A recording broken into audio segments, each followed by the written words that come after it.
CONNIE GARTSIDE'S Triumph, Chapter 7. By the time they walked through the kitchen door, Jed was dozing off in front of the fire, and there was no sign of the strangers, Connie or Elsie. Ralph immediately busied himself putting the kettle on. Rosie collected the teapot and generally made herself helpful. Grandad sat down at the table, reluctant to disturb Jed.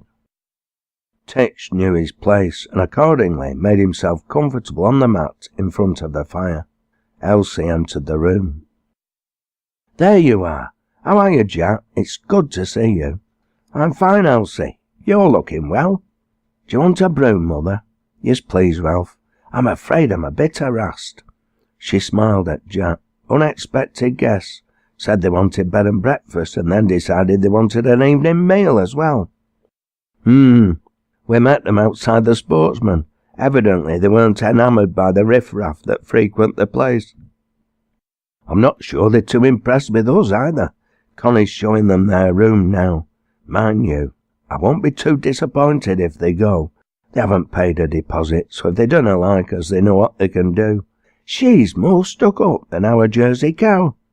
The door from the front room opened, and Connie entered the room. "Shush, Mum. They're coming downstairs. They'd like a cup of tea." "I've just brewed, Connie." "Great, Ralph. They'll think we're super efficient. Can you make another brew in a small stainless teapot, please? Then I can take that into them afterwards and really impress them." She selected 2 of their best china cups and saucers from the Welsh dresser, placing them on a tray with a small jug of milk, a bowl of sugar, and 2 silver apostle teaspoons. Then she carefully poured the tea without adding milk, lifted the tray, and departed the kitchen. "Here we are," they heard her say. "Please help yourselves to milk and sugar. I'll bring you a top-up soon." With that she returned to the kitchen, closing the door carefully behind her, a big grin on her face. Rosie noted there had been no sign of any thanks from the guests. "They'd like to start with soup, Mum." "Soup? How on earth am I going to make soup in time?" Connie laughed. "Easy. I explained we hadn't planned for evening guests, but I could provide leek and potato with Stilton cheese." "Very clever. But leek and potato isn't instantaneous either, and we haven't got any leeks." Connie left the kitchen through the door to the cellar, returning with a family-sized can of leek and potato soup and a large lump of Stilton. "We can't use canned soup. It's an emergency, Mum. Once the Stilton's melted into it, they won't have a clue." Elsie shook her head, gazed at her daughter for a moment, and then laughed. "You are a star, my darling Connie, you really are." Shrugged her daughter close and then frowned. "What about the main course?" "There's that shoulder of lamb and a leg as well in deep freeze," Jed pointed out. "Typical," Elsie retorted. "It'll take all night to defrost. Anyway, that's for tomorrow's dinner." "Mum," Connie intervened, "I've told them they have a choice. Homemade Lancashire hot pot made to my great-great-grandmother's secret recipe, or I told them they could have it with homemade pickled red cabbage, or homegrown and home-boiled sliced beetroot in best wine vinegar, or both. Are they happy with that?" He was. My lady seemed a bit unsure, but didn't argue, especially when I told her I could rustle up frozen fish fingers at a pinch. "We haven't got any fish fingers." "I know, Mum." She took the proffered teapot from Ralph and returned to their guests without more ado. Jed put his knife and fork down on his carefully mopped-up plate. "That were gradely, lass. You've done us proud again."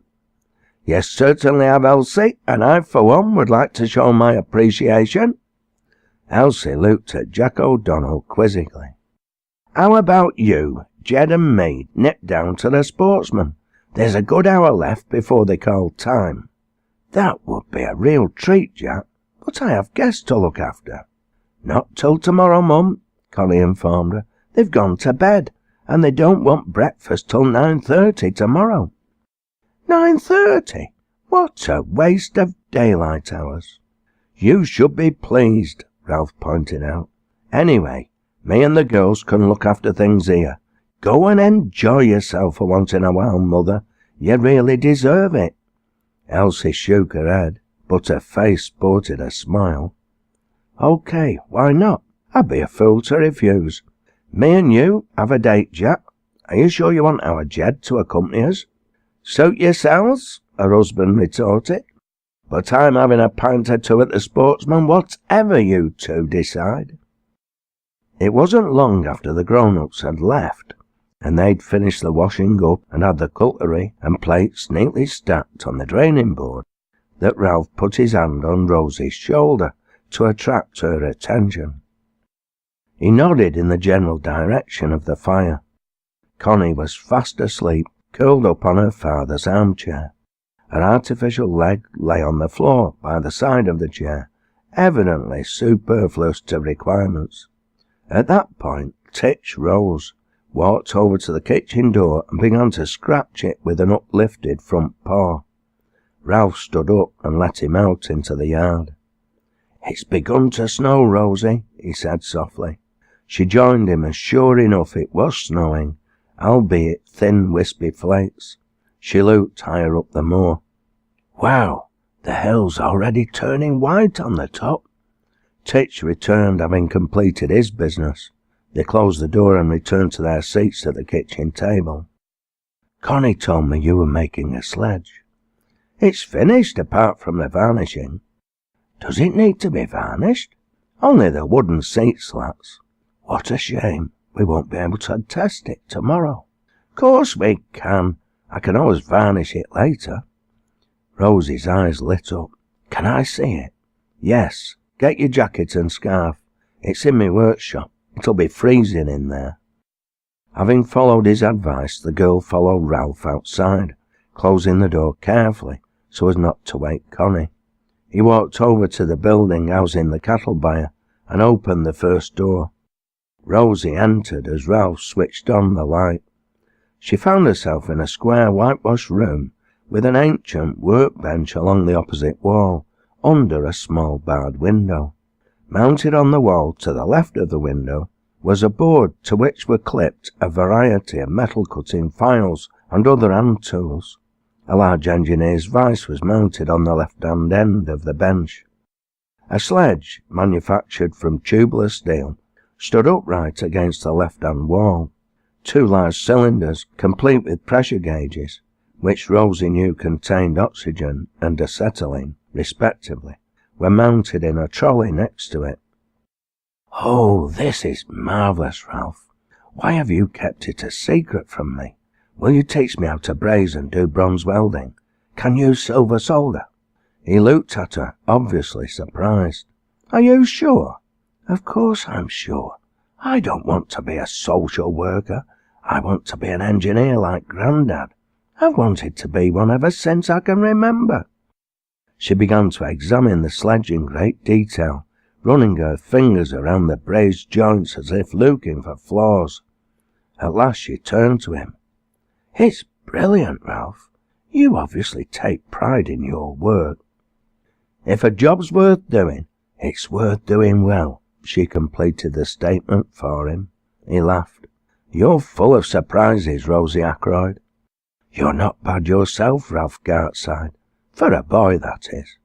He smiled. We'd better get back in case Connie wakes up. OK, but Ralph... What, Rosie? You will teach me, won't you?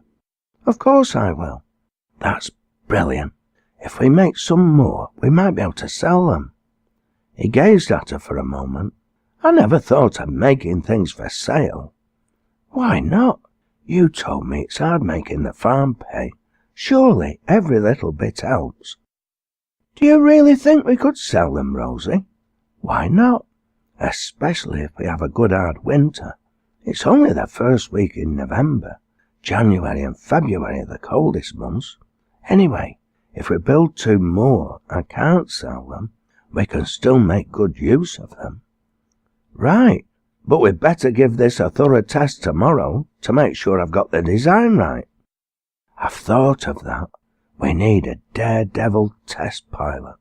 Ralph's eyes narrowed and a frown crossed his brow. Rosie's face broke into a smile. Don't look so serious. I've already thought of just the person for the job. Who? You're Connie. He laughed. Rosie Ackroyd, I could kiss you. Do you want to switch the light off first? The lad blushed and shook his head.